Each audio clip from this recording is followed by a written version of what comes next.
Hi, welcome. It's my review of the new TaylorMade M5 Driver for 2019.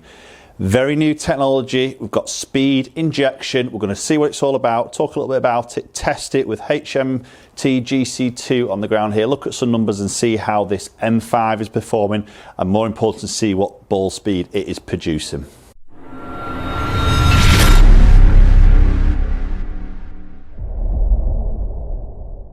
So just before we jump into the video, if you're new to my channel and enjoying the content I'm putting out, then please consider hitting that subscribe button, hit that bell icon, so then you'll get notifications of any future videos that land on my channel. If you're a regular to the channel, then thanks very much for supporting. I hope you enjoy the content. Always comment down below. Love to hear your thoughts on the videos and the topics that I'm talking about. Okay, so new release from TaylorMade, and we know TaylorMade are great at shouting about new technology, and this year is no different, and it always ruffles a lot of feathers out there, I think, with the stuff they come out with. I was lucky enough to go down to their official launch event, which was early December in 2018, last year, with the sort of big guys from the US came over and presented all about the new products and the new technology, which is this speed injection. Okay, so what is that all about? So obviously we see now these two little red screws on the club face, low heel and low toe, and basically every single driver that comes off the production line now is illegal. It exceeds the limit of the COR as it comes off. How much it exceeds, it will depend on how much then the resin is injected into this little tiny ports behind this heel and toe section. So it's not filling the whole head here, which some people I've seen are commenting about, but it's just filling tiny little ports with a certain amount of resin to get that driver face back right on that limit. So basically every driver that comes off the production line is illegal, and every driver was then brought back to bang on that legal limit. So what maybe they are saying, or admitting maybe, is past drivers, and they were talking about this across all brands as well, not just them, but maybe past drivers, it was a bit of a lucky dip as to whether you got a hot driver or a non-hot driver in a way, in terms of the ball speed off the club face, because obviously there's a tolerance of how these come off the production line. So you might be lucky that you got one that was right up to that COR limit. Okay, but then you might be unlucky that you got a very slow driver that's maybe 15-20% slower than maybe that hot one in a way. So they're now saying that every driver comes off production line is hot, which is where their strap line comes from. Everybody gets faster. So we're going to go and obviously look at that, because it's a big bold statement from TaylorMade, and we know they're very good at putting out bold statements. So I've got the M5, it's a 9 degree. I've got the weight set with a inverted T track here with the weight at the front, and the back weight is in that middle section, so pretty neutral position. I've got it in a tensile white in an X Flex. So let's get this first one hit.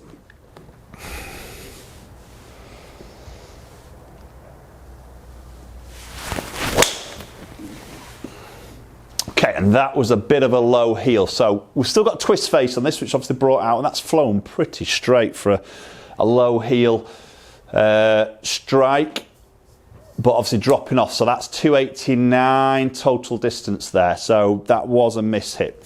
So in terms of the look of the drive, and I saw this when I saw it for the first time down in London last year, is it looks stunning. I think from the address position, I've always been a fan of how the TaylorMade drivers look, but I think this is another level again with that. Now they've got that matte black finish on the top. I think looks really beautiful, I think, as you sit it down by the golf ball. Still got that lipstick sort of back section there with that red going around, which is nice.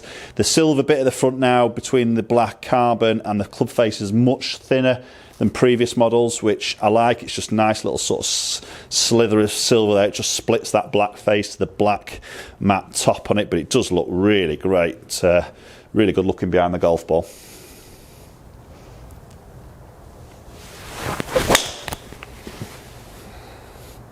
That's good. It's a nice sound to it. It's not too loud. It's not too muted. Pretty neutral flight there. Not the longest hits, to be honest. That's 296. You know, I've had it longer out there before. Club head speed's just down a little bit there, to be honest, than what I would normally be. Okay, so just before we carry on there, I just want to look at those first two shots of hit there. So 112.7, 114, bit lower than my normal club head speed there. I don't feel like I'm many slower. To be honest, I've hit quite a lot of shots warming up, maybe just don't feel as good today, I don't know. So 163.3 on that ball speed. So ball speed's going to be down a little bit here because of that club head speed. Strikes were a bit low on the club face there, so you see spin numbers a little bit high, so 2.9 and 2.8 on that spin there. Just show you those strike locations. So that was the first one. You see that low, little bit heel strike that I caught on that first one. We know that's going to pull that launch out, lose a little bit of ball speed, and get that ball spinning up a little bit. The second shot hot, it was pretty much identical, so again it's in that low heel sort of section. But for those low shots, it didn't really move massively on that side spin there, 205 and 54. Okay, so the big talking point here is obviously this ball speed, and I'm not getting that there, but that's obviously my delivery there. I've missed that strike there, maybe not swinging as fast as I normally would do, so I need to improve my ball striking there for sure. Now obviously I can do a little bit of change around these weights, but I need to move my strike because I know the strike is more important sometimes than certain settings in the actual club head. So let me try and hit a little bit higher up that club face and maybe a little bit more toe orientated and see what that does to these numbers.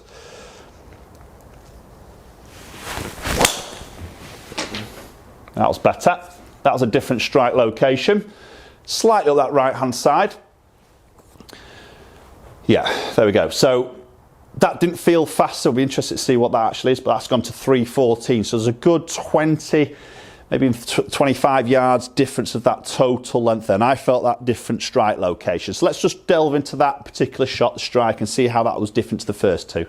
Okay, right, this is a really interesting one. I must have woke up being a bit numb in my body today because I didn't feel that was 3 mile an hour quicker at all from that last shot, but it is what it is, 117. So I've increased my ball speed, club head speed, but my ball speed's actually decreased. I see 162.8, or it hasn't actually risen, considering in relation to the club head speed. So, but it's gone 314. So how's it actually got there? So my strike location was quite different. So I'm going to have a little look at that first. There you go. So I've gone from that sort of low heel to that slightly high toe. And we know that can change the sort of spin numbers and the way that ball comes off. So you see the launch was different at 12.7, a little bit more loft in that high toe than the low heel. And obviously that drops my spin down to 2.1. So that combination, not necessarily more ball speed there, but the combination of that slightly higher launch, lower spin, we've heard all about this for many years now, creates more distance. And that was 288 carry, 313 total distance.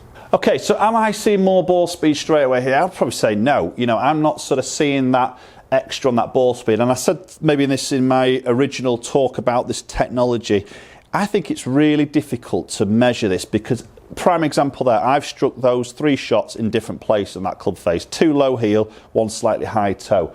That's changed my ball speed, hasn't changed massively there. It's probably stayed the same between those 3 shots, but I've gained, what was it, 20 to 25 yards more total distance just through a strike location, not through ball speed, through a strike location. So, I think you'd have to hit multiple shots here against your current driver that you're going to get fitted for to maybe see the difference. And these differences might be minimal, but again, we know that your sort of performance will outweigh that. Just need to change that screen. Okay, we'll get another one hit. I think the looks of this driver is great. The technology we've got in here, we've got that hammerhead 2 now, so a little bit more flexing on that front section. We've got the inverted T section, so it's a slightly more sort of curved back section with the weight now going sort of toe to heel there, as well as that front section. These weights can be taken out of there, so both can be put in the forward section, both in the back section, so there's a lot of adjustability. Still got twist face as we saw last year, and still the adjustable neck sleeve.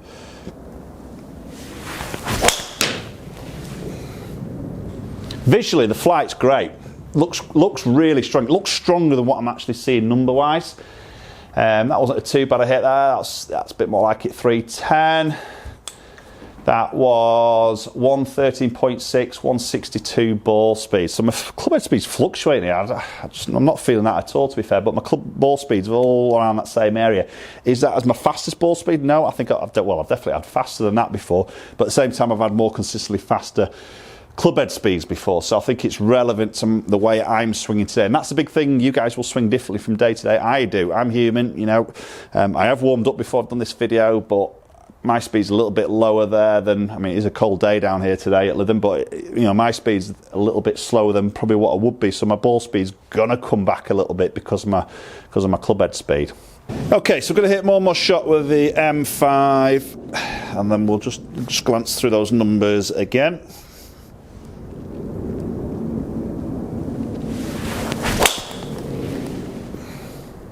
That felt really good. That's probably the best of the lot there.